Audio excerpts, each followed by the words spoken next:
मजबूरी की दुल्हन। लड़की की शादी उसकी मर्जी के खिलाफ होती है। शादी के बाद जब वो पहली बार ससुराल पहुंचती है तो उसे हर चीज अजनबी लगती है। घर में केवल उसका पति और सास होती हैं। घर बहुत साधारण है, ना कोई दिखावा, ना कोई भीड़ भाड़। दहेज में मिले गहने और पैसे देखकर सब रिश्तेदार फूले नहीं समाते, लेकिन दुल्हन का चेहरा बुझा बुझा रहता है। रात को जब उसका पति दूध लेकर कमरे में आता है और वो सवाल करती है कि पति का हक और पत्नी की मर्जी के बिना जबरदस्ती ये क्या कहलाता है? पति मुस्कुराकर केवल इतना कहता है, इतनी गहरी बातें मत सोचिए, दूध पी लीजिए, शुभ रात्रि, और चला जाता है। ये सीन लड़की के दिल को और चोट पहुंचाता है। उसे लगता है उसका पति न सिर्फ गंवार है बल्कि डरपोक भी है। लड़की दिन भर फोन में लगी रहती, सोशल मीडिया पर चैट करती, घर का कोई काम नहीं करती। दूसरी ओर उसकी सास सुबह से रात तक काम करती, लेकिन चेहरे पर मुस्कान बनाए रखती।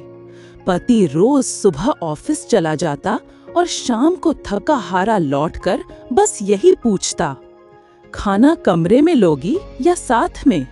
लड़की का मन और चिढ़ जाता। उसे लगता ये आदमी किसी काम का नहीं। एक दिन जब उसकी सास ने प्यार से खाना परोसा और लड़की ने गुस्से में खाना जमीन पर फेंक दिया, तब पहली बार शांत स्वभाव वाला पति भड़क गया। उसने थप्पड़ मार दिया। लड़की को यही मौका चाहिए था। वो तमा कर स्कूटी लेकर निकल गई और सीधे अपने पुराने प्रेमी से मिलने पहुंची। वो प्रेमी पहले ही पैसों की बात करता था और इस बार भी उसने यही कहा, खाली हाथ कहाँ तक भागोगी, कुछ पैसे गहने लेकर आना। लड़की को गुस्सा तो आया, लेकिन फिर भी उसने हामी भर दी कि आज वो गहने लेकर आएगी।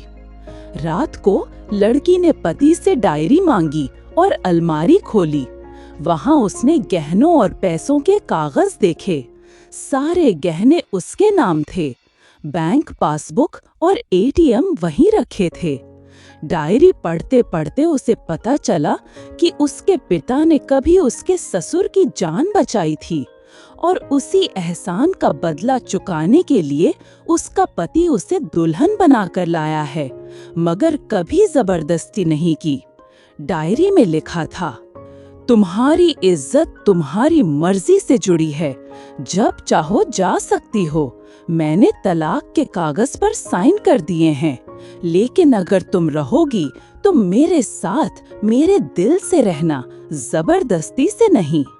ये पढ़कर लड़की टूट जाती है।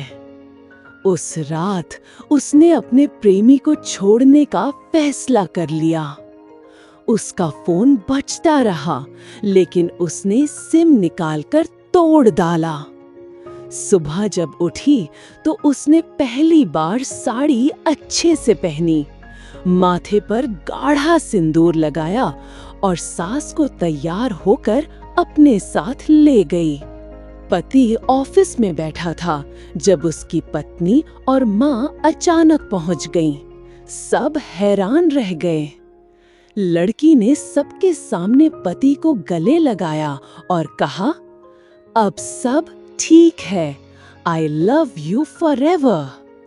ऑफिस के लोग तालियां बजाने लगे। इसके बाद पति पत्नी एक लंबी छुट्टी पर निकलते हैं। गांव में लोग बातें करते हैं कि ये लड़की तो बिगड़ी हुई थी, लेकिन आज ये सबसे अच्छी बहू बन गई है। लड़की अब सास के साथ मिलकर घर का काम करती, पति की डायरी में रोज कुछ लिखती। आज मैंने पहली बार महसूस किया कि सच्चा प्यार वो नहीं जो हमें भटका दे, बल्कि वो है जो हमें अपनी इज्जत और परिवार का मतलब समझा दे। धीरे धीरे उसका दिल बदल जाता है। वो अपने पुराने प्रेमी की सच्चाई समझ चुकी थी। उसे एहसास होता है कि जो आदमी कभी लालच से समझौता नहीं करता, वही असली जीवन साथी होता है। नैतिक संदेश। कहानी अब और गहरी हो जाती है। इसमें ये बात उभर कर आती है कि प्यार सिर्फ इमोशन नहीं, बल्कि जिम्मेदारी है। माता पिता का फैसला कई बार कठोर लगता है, लेकिन उनके पीछे गहरी समझ और बच्चों की भलाई होती है। और सबसे बड़ी बात, रिश्ते जबरदस्ती से नहीं, भरोसे और इज्जत से बनते हैं। कहानी अच्छी लगी तो कहानी को लाइक, कमेंट और शेयर करें, और चैनल पर नए हैं तो चैनल को सब्सक्राइब करें और बेल आइकॉन को जरूर प्रेस करें, जिससे कि हमारे आने वाले हर नई कहानी का नोटिफिकेशन आपको मिलता रहे। वीडियो देखने के लिए आप सभी का बहुत बहुत धन्यवाद।